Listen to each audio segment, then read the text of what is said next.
بسم اللہ الرحمن الرحیم ان الحمد للہ وحدہ والصلاة والسلام علی من لا نبی بعدہ اما بعد اعوذ باللہ من الشیطان الرجیم بسم اللہ الرحمن الرحیم السلام علیکم ورحمۃ اللہ وبرکاتہ۔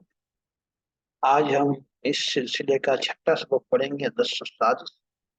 عربی میں الدرس السادس کہلائے گا، چھٹا سبق۔ آج ہم چھٹے سبق میں پڑھیں گے جملہ انشائیہ کی جو اگلی قسم ہے، پانچویں قسم، تو اس کو ہم پڑھیں گے۔ جملہ انشائیہ کی پانچویں قسم ہے ترجی۔ ترجی کا معنی آتا ہے امید کرنا، آرزو کرنے کے آتے ہیں، اور ترجی سے مراد وہ جملہ ہوتا ہے جس میں کسی چیز کی امید اور آرزو ہو، اور عام طور پر اس کا حاصل ہونا ممکن ہوتا ہے، یعنی کسی ایسی چیز کی آرزو اور امید کی جاتی ہے جس کا حاصل ہونا ممکن اور ناممکن دونوں ہو سکتے ہیں، لیکن عموماً اس کا حاصل ہونا ممکن ہوتا ہے، ٹھیک ہے نا۔ اور نیز یہ بھی بات ہے کہ جملہ ترجیح میں جو امید ہوتی ہے وہ کسی پسندیدہ چیز کی بھی ہو سکتی ہے اور کسی غیر پسندیدہ چیز کی بھی ہو سکتی ہے، تو اصطلاح میں جملہ جو ترجیح والا جملہ ہے وہ کیسے کہیں گے؟ اصطلاح میں ترجیح وہ جملہ ہے جس میں کسی چیز کی امید ہو اور اس کا حاصل ہونا بھی عموماً ممکن ہو، اور ترجیح میں محبوب یعنی پسندیدہ اور غیر محبوب یعنی غیر پسندیدہ دونوں چیزوں کی امید ہو سکتی۔ مثال کے طور پہ ہم مثالیں دیکھتے ہیں۔ آپ کہتے ہیں کہ لعل زیدن حاضر، کاش کہ زید حاضر ہوتا۔ اب اس جملے میں ایک امید ظاہر کی جا رہی ہے کہ کاش کہ زید کیا ہوتا؟ حاضر ہوتا، موجود ہوتا، امید ہے کہ زید حاضر ہوگا، یا کاش کہ زید حاضر ہوتا، دونوں معنی کر سکتے ہیں آپ، ٹھیک ہے نا۔ تو یہاں پہ زید کے حاضر ہونے کی امید ہے۔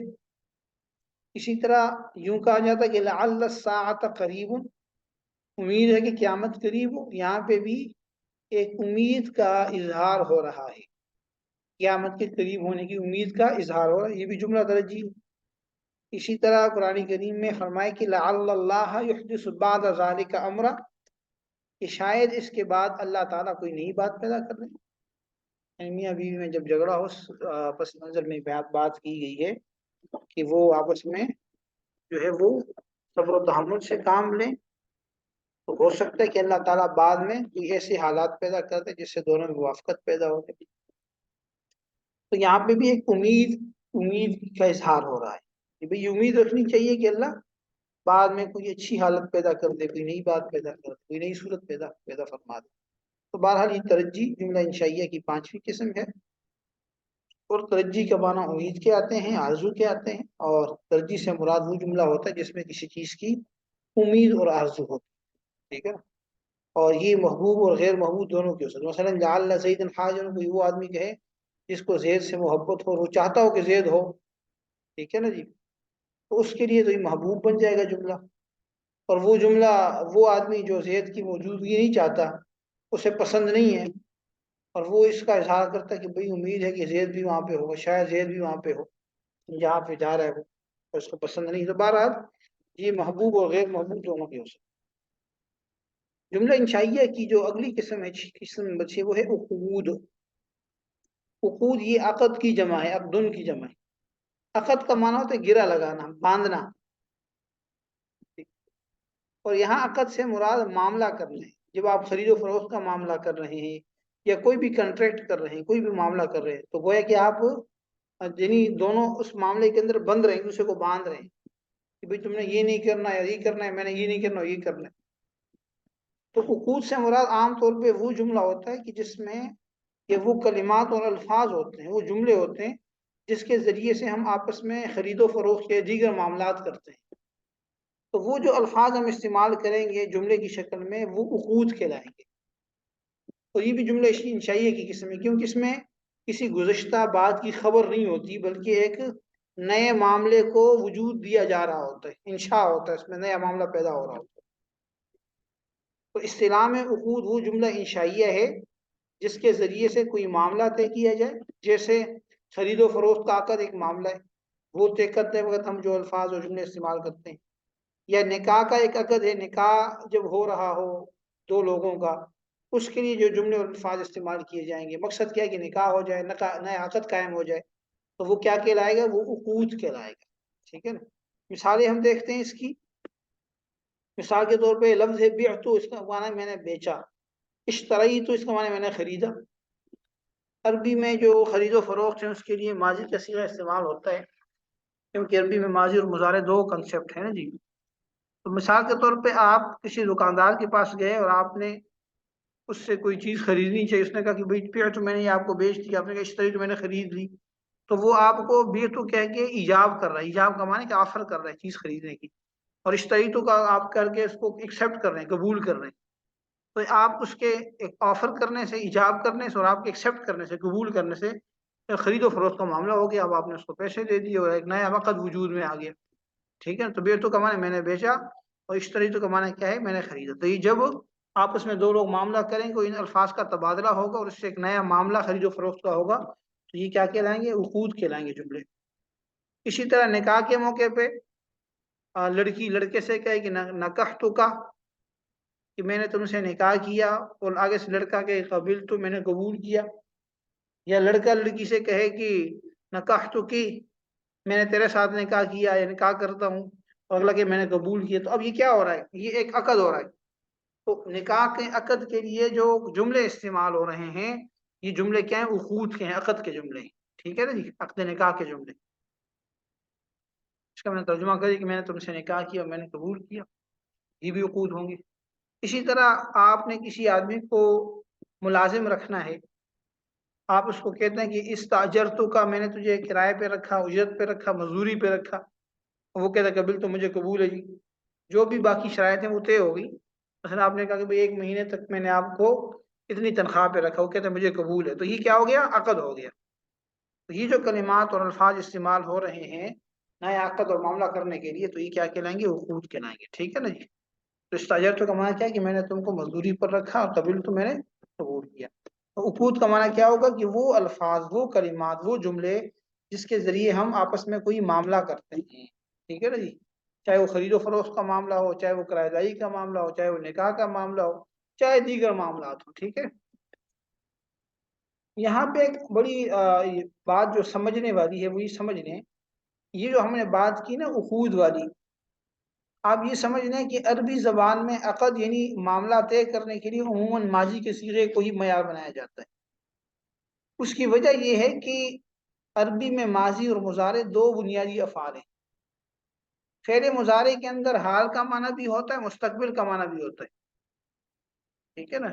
مثلا اگر آپ خرید و فروخت کے سلسلے میں یوں کہیں کہ میں خریدتا ہوں، اور اس کے لیے آپ جملہ استعمال کریں گے اشتری، تو اشتری کا جو صیغہ ہے اس کے دو معنی ہوں گے، میں خریدتا ہوں یہ معنی بھی ہو سکتا ہے، اور میں خریدوں گا یہ معنی بھی ہو سکتا ہے۔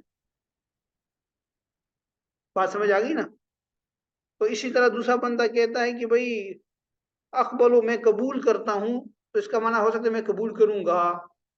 تو فعل مضارع کے اندر یہ احتمال ہو سکتا ہے کہ بھئی وہ جو اس نے صیغہ استعمال کی ہے وہ مستقبل میں اس معاملے کا وعدہ کر رہا ہو۔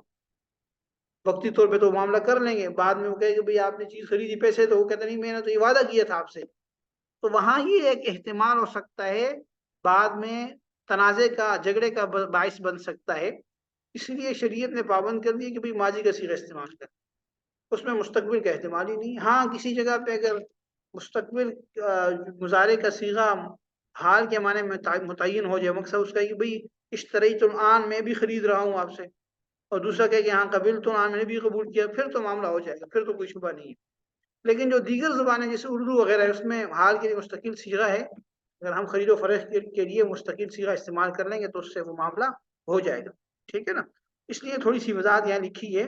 عام طور پر جب آپ مثالیں پڑھتے ہیں تو اس میں ماضی کا صیغہ ہوتا ہے تو صحیح شبہ ہوتا ہے کہ بھئی ابھی معاملہ کیا نہیں ہے، تو وہ کیا ہے کہ کر چکا ہوں۔